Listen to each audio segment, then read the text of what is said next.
আমার দয়াল নবী প্রিয় সাহাবী হযরত আনাস থেকে বর্ণিত রাদিয়াল্লাহু তাআলা আনহু, আমার নবী ডাক দিয়ে বলেন, ও দুনিয়ার মানুষ শুনে নাও রে, শুনে নাও। আমি যখন মেরাজ যাব, মসজিদে হারাম থেকে মসজিদে আকসার দিকে যখন সফর করব, আল্লাহ নবী বলেন আমাকে বুরাক নামক সওয়ারির মধ্যে আরোহণ করা হলো, তার উপরে আরোহণ করার জন্য আনা হলো। আমি সওয়ার হলাম, মসজিদে আকসার দিকে আমাকে যখন সফরে নেওয়া হচ্ছে, জিবরিল আমিন বলে একটা জায়গা গিয়ে বলে, আনজিল ইয়া রাসূলুল্লাহ, নবীজি একটু অবতরণ করেন, একটু নামেন, একটু নামেন। এখানে নেমে 2 রাকাত নামাজ আদায় করেন। সুবহানাল্লাহ। নবীজি 2 রাকাত নামাজ আদায় করবেন। আমার নবী নামাজ পড়লেন। আমার ভাইয়েরা একটু গভীর মনোযোগ। আমার নবী মেরাজ শরীফ থেকে আসার সময় আমাদের জন্য নামাজ নিয়ে এসেছেন, কথা ঠিকই না? কিন্তু মেরাজে যাওয়ার সময় জিবরিল বলে, হুজুর গো 2 রাকাত নামাজ আদায় করেন। তার মানে আমার নবী আমাদের জন্য আনুষ্ঠানিকভাবে নামাজ নিয়ে আসার আগেই নামাজ পড়ার কায়দা কানুন নবী জানেন, জেনেছেন। জোরে বলেন সুবহানাল্লাহ। আমার নবী নামাজ পড়লেন, জিজ্ঞেস করলেন জিবরিল, নামাই না কেন? নামাজ পড়তে বললা কেন? জিবরিল ডাক দিয়ে বলে, হুজুর এই যে এটা হচ্ছে তয়বা, এটা হচ্ছে পবিত্র একটি জায়গা, যেটা এমন এক জায়গা কিছুদিন পরে মক্কা ছেড়ে আপনি এই জায়গাতে হিজরত করে আসবেন। জোরে বলেন সুবহানাল্লাহ। মক্কা ছেড়ে মদিনাতে আসবেন। মদিনাতে তখনও আসেন নাই। মদিনার কাছাকাছি গিয়ে জায়গা দেখায় বলে, হুজুর এটা তয়বা, এটাকে আপনি সম্মান সূচক এখানে জিয়ারত এবং নামাজ আদায় করেন। নবীজি আবার সওয়ার হলেন, সামনের দিকে যাচ্ছেন। জিবরিল বলে, হুজুর আনজিল ফাসাল্লি রাকাতাইন, হুজুর একটু অবতরণ করুন, 2 রাকাত নামাজ আদায় করুন। নবী নামলেন, নামাজ পড়লেন। ডাক দিয়ে বলে, জিবরিল এখানে কেন নামাজ পড়তে বললাম? জিবরিল ডাক দিয়ে বলে, ও দয়াল নবী, এই যে হলো বাইতুল্লাহ, হযরতে ঈসা আলাইহিস সালামের জন্মস্থান, মিলাদের স্থান। ঈসা আলাইহিস সালাম যেখানে জন্মগ্রহণ করেছেন, এই জায়গাটাও আমার আল্লাহর আয়াত, নিদর্শন, আল্লাহর আয়াত। লিনুরিয়াহু মিন আয়াতিনা, আমি এই মেরাজ ইসরা করিয়েছি যেন আমার নিদর্শনগুলো তাকে দেখাইতে পারি, নবীকে দেখাইতে পারি। আল্লাহ এই জায়গা আপনার নিদর্শন কিভাবে? আমার আল্লাহ ডাক দিয়ে বলবেন, বান্দারে আমার নবীগণ, আমার ওলিগণ, আমার প্রিয় বান্দাগণ যেখানে অবস্থান করেন, যেখানে থাকেন, যেখানে আরাম ফরমান, এই জায়গাগুলি পৃথিবীর অন্যান্য জায়গার মতো নয়, এটা অনন্য সাধারণ। জোরে বলেন সুবহানাল্লাহ। এই জন্য আমার আল্লাহর কালামে পাকে আরেকখানা আয়াত, ইন্নাস সাফা ওয়াল মারওয়াতা মিন শাআইরিল্লাহ। আল্লাহু আকবার বলেন। বান্দারে সাফা এবং মারওয়া 2টা পাহাড় আল্লাহ পাকের নিদর্শন। কেমনে নিদর্শন? আল্লাহ এই সাফা, এই মারওয়া, এরকম ওই আরবে বহু পাহাড় আছে, বহু টিলা আছে, 2টা পাহাড়কে আপনি নিদর্শন কেন বানালেন? আমার আল্লাহ ডাক দিয়ে বলেন, বান্দারে শুনে নাও, এই জায়গা হলো সেই জায়গা আমার একজন প্রিয় নবী ইসমাঈল আলাইহিস সালাম যখন দুনিয়াতে আগমন করেছেন, তার মা হাজারা আলাইহাস সালাম, আমার মা বোনরা আলোচনা শুনছেন গভীর মনোযোগ। হাজারা আলাইহাস সালাম যখন ভূমিষ্ঠ করলেন ইসমাঈল আলাইহিস সালামকে, পবিত্র হওয়ার জন্য, ধৌত করার জন্য, ব্যবহার করার জন্য পানি দরকার। এই হাইসিয়াতে পানি দরকার। পানি তো এখানে নাই, একটু দূরে একটা পাহাড় গেল, এই সামান্য ছাপ দেখা যায়। সাফাতে গেলেন, এখানে কোনো পানি নেই, কোনো গর্ত নেই। মারওয়ার দিকে বরাবর তাকালেন, ওইখানেও কোনো পানি নেই, কিন্তু একটু দূরে তার কাছাকাছি কিছু জায়গা। এখন না উপরে ছাদ দিছে, ওই সময় ছাদ ছিল না, বরাবর সূর্যের কিরণ পড়তেছে বালুর উপরে। বালুর উপর যখন সূর্যের আলো পড়ে, তখন এই বালুর মাঝে চিক চিক চিক চিক করে, কথা ঠিকই না, পানির মতো দেখা যায়। হাজরা আলাইহিস সালাম ডাক দিয়ে বলেন, আমি মনে করেছি এইখানে পানি। আমি দৌড় দিয়ে যাইতে শুরু করলাম। এবার যখন একটু সামনে গেলাম, আমি বাম দিকে তাকাইলাম, খানে কাবার একদম কাছে। বর্তমানেও জমজম কূপ, কিন্তু খানে কাবার একদম পাশে, একদম কাছে। ইসমাঈল আলাইহিস সালামকে আমি যখন রেখে আসলাম, আমার ছোট্ট বাচ্চা, তাকে দেখে আমার পেরেশানি বেড়ে গেছে। একা ফেলে আসছি, কোনো ক্ষতি হয় কিনা। এবার বাচ্চা সন্তানকে দেখা মাত্রই মায়ের দৌড়ের গতি বেড়ে গেছে। ওই যে সবুজ লাইট চিহ্ন এখন আছে না, সবুজ লাইট চিহ্ন আছে না, এটা কেন খেয়াল করেন। ওইখানে যখন গেলেন, বাম দিকে তাকাইলেন, বরাবর ইসমাইল দেখা যায়, সন্তান দেখা গেল, মার দৌড় বেড়ে গেল, একেবারে লাস্ট মাথা পর্যন্ত দৌড় দিয়েছেন। এবার যখন দেখা যায় না, তাড়াতাড়ি করে গিয়ে একটু পানি আনার জন্য যাচ্ছেন, গিয়ে দেখে যে এখানে বালু ঝিলঝিল করতেছিল, আসলে সেটা পানি না, বালু। এবার ওখানে মারওয়াতে চলে গেলেন, মারওয়াতে গিয়ে যখন সাফার দিকে তাকালেন, আবার চিন্তা করলেন, হায় হায়, আমি তো সাফা থেকে আসলাম, এখন দেখি ওইখানেই পানি দেখা যায়। আসলে কি বালু, আসলে বালুর মধ্যে যখন রোদ পড়েছে, রোদের কিরণ পড়ার পরে ঝিলঝিল করে, মার চিন্তা, মার পেরেশানি, পানি মনে করে আবার দৌড় দিয়েছেন, আবার এইদিকে সাফার দিকে আসা শুরু করলেন। যাই মাত্র মাঝখানে আসলেন, ইসমাইলকে চোখে দেখা গেল, দৌড়ের গতি আরো বাড়িয়ে দিয়েছেন। এই জন্য এমনিভাবে একবার দুইবার নয়, 7 বার পর্যন্ত পানি সন্ধানে গিয়েছেন। আমার আল্লাহ রাব্বুল আলামিন বলে, আমার হাজারা, এই দৌড়টা আমার কাছে এত বেশি মায়া লেগেছে, কিয়ামত পর্যন্ত যারা হজ উমরা পালন করার জন্য যাবে, ওয়াজিবান ওয়াজিবান ওয়াজিবান, এই 7 বার সাই করা আমি বাধ্যতামূলক করে দিয়েছি।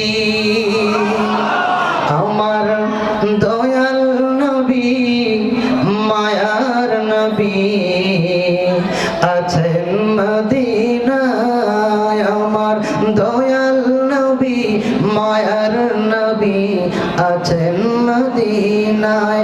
শুধু আছেন মদিনায় বলবেন, বাকিটা আমি বলবো, দেখবো আগের মতো আছেন না ডাউন হয়ে গেছে। আমার দয়াল নবী, মায়ার নবী মাশাআল্লাহ। এই যে প্রেম, আরে ভাই, মদিনা যাইতে হলে শুধু টাকায় হয় না।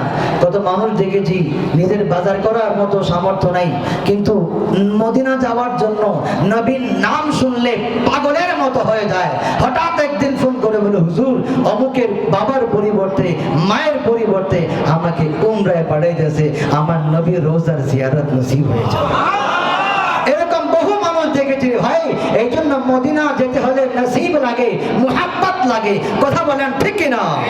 আমি দোয়া করি যে সকল ভাইরা আছেন মদিনায়, মুহাব্বতে পড়ছেন, পড়বেন, আমাদের প্রত্যেককে যেন আল্লাহ পাক মদিনা নসিব করেন। সকলে বলি আমিন। আমার দয়াল নবী, মায়ার নবী, আমার দয়াল নবী, মায়ার নবী আছেন উম্মতের মায়ায় যিনি কাঁদিছেন সদায়, আমার দয়াল নবী, মায়ার নবী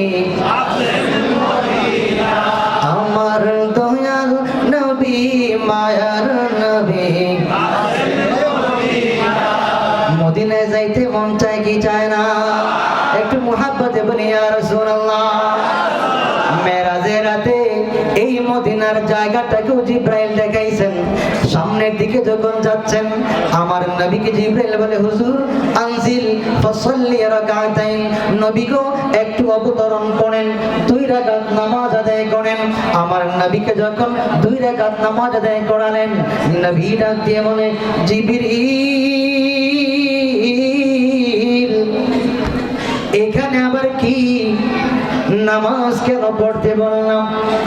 আল্লাহ নবী এই প্রশ্নের জবাবে জিবরিল ডাক দিয়ে বলে হুজুর এই যে সামনে একটি কবর, এটা হচ্ছে হযরতে মূসা আলাইহিস সালামের কবর দেখা যায়। মূসা আলাইহিস সালামের কবর। আমার নবী ডাক দিয়ে বলেন জিবরিল রে, মূসার কবরের নেম প্লেট তুমি আমাকে বললা, পরিচয় দিলা উপরের অংশ, কিন্তু আমি নবী আমার মদিনা আমার নবুয়তের চক্ষু দিয়ে দেখতেছি এই মূসা আলাইহিস সালাম কবরের ভেতরে দাঁড়িয়ে দাঁড়িয়ে নামাজ পড়তেছেন। সুবহানাল্লাহ। দাঁড়িয়ে কি করে? জিন্দা না মরা? আরো জোরে। মিশকাতুল মাসাবি আলিয়া মাদ্রাসায় পড়ানো হয়, বেসরকারি মাদ্রাসায় পড়ানো হয়। 121 পৃষ্ঠা তিরমিজি শরীফের হাদিস। আমার নবী ডাক দিয়ে বলেন ইন্নাল্লাহা হাররামা আলাল আরদি আন তাকুলা আজসাদাল আমবিয়াই ফানাবিয়ুল্লাহি হাইয়ুন। জুরে বলেন সুবহানাল্লাহ। আল্লাহ নবী ডাক দিয়ে বলে দুনিয়ার মানুষ শুনে নাও রে, আমার আল্লাহ জমিনের সকল জায়গার মাটির উপর সব জায়গার মাটিকে নবীদের বডি গ্রাস করা টাচ করা হারাম করে দিয়েছেন। কেন দিলেন? কেন দিলেন? এই হাদিসে আমার নবী স্পষ্ট করেছেন, কেননা আল্লাহর নবীগণ কবরে জিন্দা, কবরে জিন্দা। নবীদেরকে কবরে রিজিক দেওয়া হয়, নবীগণ কবরে নামাজ পড়েন। যিনি নামাজ পড়েন, যিনি দাঁড়ান, যিনি রুকুতে যান, যিনি সিজদায় যান, যিনি কাদা করেন, তিনি মরা হতে পারেন? জোরে কোন মরা হতে পারেন? কে বলে রে দয়াল নবী মরিয়া গেছে? এমন নয়, দয়াল নবী জীবিত আছে, জিন্দায় আছে, মদিনায় আছে। কথা বলেন ঠিক কিনা? শুধু মদিনায় মদিনায় না, ঈমানদার যেখানে আছে প্রত্যেকটি মুমিনের অন্তরে অন্তরে আমার নবী আছে কিনা বলে?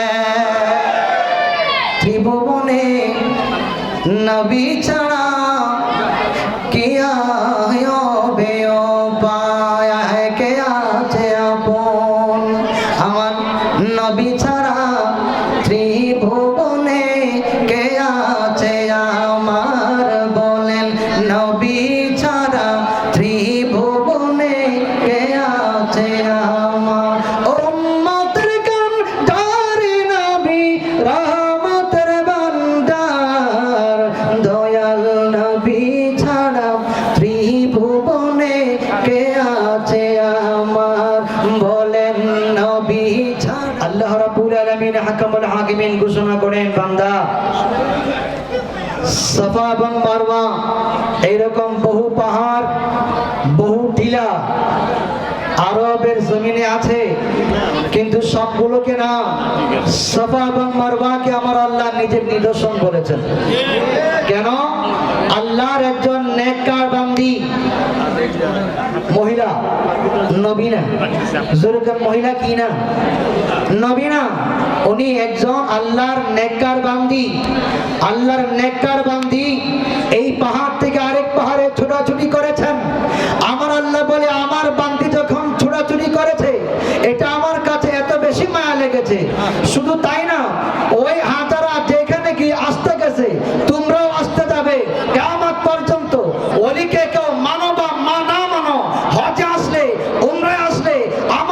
ওয়ালির সুন্নাতকে অনুসরণ করবে। যেখানে আসতে গেছে সেখানে আসতে যাবা, যেখানে দৌড় দিয়েছে তোমরাও দৌড় দিবা।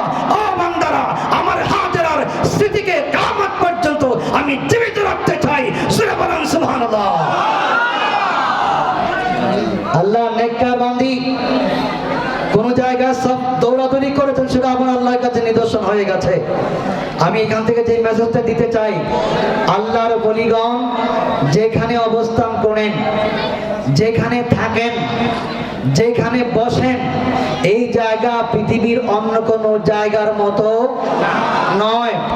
এজন্য আমার হুজুর কিবলা শাহ শ্রীকুট জামিয়া আহমদিয়া যখন প্রতিষ্ঠা করেছেন, আপনারা একটা ওয়াকিয়া শুনেছেন। এই জামিয়ার প্রতিষ্ঠার যেই প্রেক্ষাপট, একটা জায়গায় এসেছেন, ইন্নাল্লাহা ওয়া মালাইকাতাহু ইউসাল্লুনা আলান নবী পড়েছেন। মানুষরা দরুদ শরীফ পড়তে জানে না, একই সময় কিভাবে দরুদ শরীফ পড়তে সেটা ভালো করে পড়তে জানে না। হুজুরের মনে দাগ কেটেছে, এভাবে হবে না। মানুষকে আমার নবীমুখী না করলে ইসলাম বোঝানো যাবে না। কারণ নবী যা বুঝিয়েছেন, নবী যা বলেছেন তাই ইসলাম। কথা বলেন ঠিক কিনা? নবী যা বলেছেন তাই ইসলাম। নবীকে ওভারটেক করে ইসলাম হতে পারে না, নবীকে স্কিপ করে ঈমান হতে পারে না। কথা বলেন ঠিক কিনা? নবীর দরুদ এমন এক ইবাদত আমার আল্লাহ, আমি শুরুতেই বলেছি, আমার আল্লাহ এবং তার ফেরেশতারা করেন। কতক্ষণ করেন কোনো টাইম নাই। আমাদের জন্য দরুদ পড়া বন্ধ হয়ে যায়, আমরা ঘুমিয়ে গেলে আমাদের কোনো চেতনা থাকে না। আমার আল্লাহ ঘুমান না, আমরা ব্যস্ত হয়ে যাই। আমার আল্লাহ ব্যস্ত হন না, আমরা অন্য মনস্ক হয়ে যাই। আমার আল্লাহ অন্য মনস্ক হন না। ও আল্লাহ, আমরা তো এখন পড়ি তখন পড়ি না, তখন পড়ি এখন পড়ি না। আপনি কতক্ষণ পড়েন? আমার আল্লাহ বলে আমি কখন না, আমার হাবিবের দরুদ আমি কখনো বন্ধ করি না। সূরা বলেন সুবহানাল্লাহ। এবার বলেন, আযানের আগে পড়ে এবং ইবাদতের আগে পড়ে দোয়া দরুদ শরীফের দরকার আছে কি নেই? মিশকাত শরীফ, আলিয়া মাদ্রাসা বলেন, বেসরকারি মাদ্রাসা বলেন, সব মাদ্রাসায় বড় কিতাবখানা পড়ানো হয়, 87 পৃষ্ঠা। আমি গুনাহগারও বিশ্ববিদ্যালয়ে পড়েছি, কাদেরিয়া তৈবিয়া কামিল মাদ্রাসায় পড়িয়েছি, এখন হবিগঞ্জ আলিয়া মাদ্রাসায় পড়াই। আমার ভাইয়েরা এখানে হাদিস শরীফ আসছে, ফারুক আযম বলেন, ইন্না দুআ মাওকুফুন বাইনাস সামাই ওয়াল আরদ লা ইয়াসআদু মিনহু শাইউন হাত্তা তুসাল্লি আলা নাবিয়িকা। এই উম্মত, তুমি যখন আল্লাহ পাকের দরবারে দোয়া করো, তোমার দোয়া আসমান ও জমিনের মাঝখানে গিয়ে ঝুলে থাকে, আল্লাহর দরবারে কবুল হয় না। কিন্তু যেই মাত্র তুমি তোমার নবীর উপর দরুদ শরীফ পড়ো, এই দরুদের ওসিলাতে দোয়া কবুল হয়ে যায়। যদি এই হাদিস শরীফটা বুঝে থাকেন, আমাকে এক কথায় বলবেন, আমাদের দোয়া কবুল করাতে হলে দরুদের আগে পড়ে, দোয়ার আগে পড়ে, তাসবির আগে পড়ে, ইবাদতের সাথে দরুদ শরীফ লাগবে কি লাগবে না? আর হুজুরে লাগবে কি লাগবে না? দরুদ শরীফ বাদ দিয়ে দেওয়া হয়েছে, সালাম বাদ দিয়ে দেওয়া হয়েছে। এজন্য দোয়া করি, মাঝখানে গিয়ে ঝুলন্ত থাকে, আল্লাহর দরবারে কবুল হয় না। আমার মা বোনরাও, আমরা যখন ছোট ছিলাম তখনও দেখেছি। আমাদের এখনকার যুবকরা তো এখন অনেক কিছুই দেখে। আমাদের এই এখন যারা 60-50 বছরের বাবারা আছেন, 40 বয়সের বাবারা আছেন, যখন ছোট্ট ছিলেন, মার কুলে যখন ছিলেন, মা কুলে নিয়ে, দাদিরা কুলে নিয়ে আমার নবীর উপর দরুদ শরীফ পড়তেন। আল্লাহুম্মা সাল্লি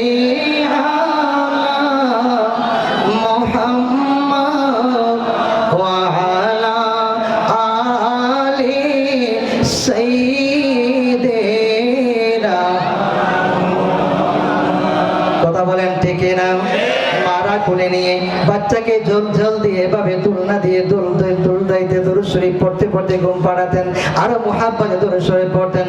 আল্লাহুম্মা সাল্লি আলা সাইয়্যিদিনা মুহাম্মদ ওয়া আলা আলি সাইয়্যিদিনা মাওলানা মুহাম্মদ। কথা বলেন ঠিক না? আর মুহাব্বতের সুরে বান্দা এই বাচ্চার কানের মাঝে মুখটা নিয়ে আল্লাহুম্মা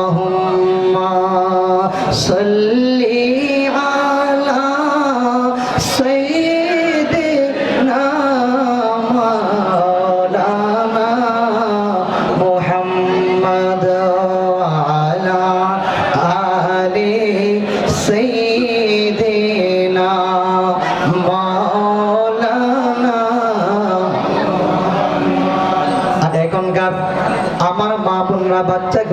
এক হাতে, আর মোবাইল নিয়ে সারাদিন গান শোনায় ব্যস্ত থাকে আর এক হাতে। এই জন্য এই যুগে গাউসুল আজম খাজা গরিব নওয়াজ শাহজালাল মুজাররদিয়ামনি সুলতানে বাঙ্গাল সহ আউলিয়ায়ে কেরাম আমাদের কাছে আমাদের এই জমিনে আসেন না। এই জন্য উবাইদুল হক নঈমি আসেন না, এই জন্য জালালউদ্দিন আল কাদেরী আসেন না, এই জন্য মুফতি হাবিবুল ইহসান আসেন না। আমার ভাইয়েরা, আমার মা বোনরা আলোচনা শুনছেন, আমি অনুরোধ করব সন্তান যখন গর্ভে আসে, পেটে আসে, কোরআনে কারিমের তিলাওয়াত বেশি বেশি করবেন। এই কোরআনের তাসিরটা পেটের বাচ্চার মাঝে গিয়ে পড়বে।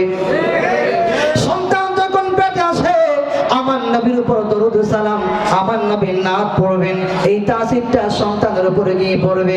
এই সময় আমার আল্লাহর তাসবিহ তালিল দোয়া পড়লে এই তাসিরটা সন্তানের উপরে গিয়ে পড়বে।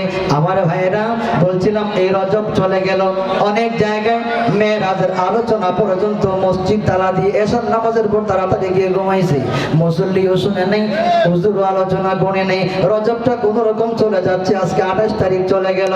ও বন্ধুরা, সামনে আসতেছে শাবান মাস, আমাদের উদ্বোধক মহোদয় আসছেন, অনেক ব্যস্ততার মধ্য দিয়ে আমাদেরকে ধন্য করেছেন, আমরা মোবারকবাদ জানাই। আমি আলোচনা লম্বা করছি না, শুধু একটি কথা বলে শেষ করে দিচ্ছি, আমাদের আনুষ্ঠানিকতা আছে, আপনাকে কষ্ট দেব না। মাস শাবান মাস সামনে, এই রজব শুরু থেকে কিন্তু টিভিতে, অনলাইনে, অফলাইনে মানুষকে নতুন নতুন বিদআতি কথা বলে বিভ্রান্ত করা হয়েছে যে মেরাজ নাই। মেরাজ হইল, এটা স্বপ্নে হইছে, অত গুরুত্বপূর্ণ কিছু না। তো মেরাজ যদি স্বপ্নেই হইতো, মেরাজ যদি রুহানি ভাবে হইতো, আমি কোরআন শরীফের কথা বলেছি, হাদিস শরীফের কথা বলেছি, এখন দুইটাই বাদ দিলাম, ক্লোজ করলাম। এবার যুক্তিতে আসেন, যদি কোনো ভাই কোরআন শরীফ আমার নবীকে গ্রহণ না করে, তার কোরআন বোঝা সম্ভব হবে না। নবীকে গ্রহণ না করলে তার হাদিস গ্রহণ করা সম্ভব হবে না, কখনোই বুঝবে না। আগে নবীকে অন্তরে জায়গা দিতে হবে, নবীর নূর দিয়ে অন্তরে কোরআনের ইলম ঢুকে যাবে। আমার ভাইয়েরা, তো বলছিলাম, যদি স্বপ্নে নবীজির মেরাজের কথা এই 27 তারিখ দিনের বেলায় আমার নবী মক্কায় বলতেন, তাইলে আবু জেহেল, আবু লাহাব, উতবা, সায়বা এতগুলো মানুষ আমার নবীর পিছনে লাগছে কেন?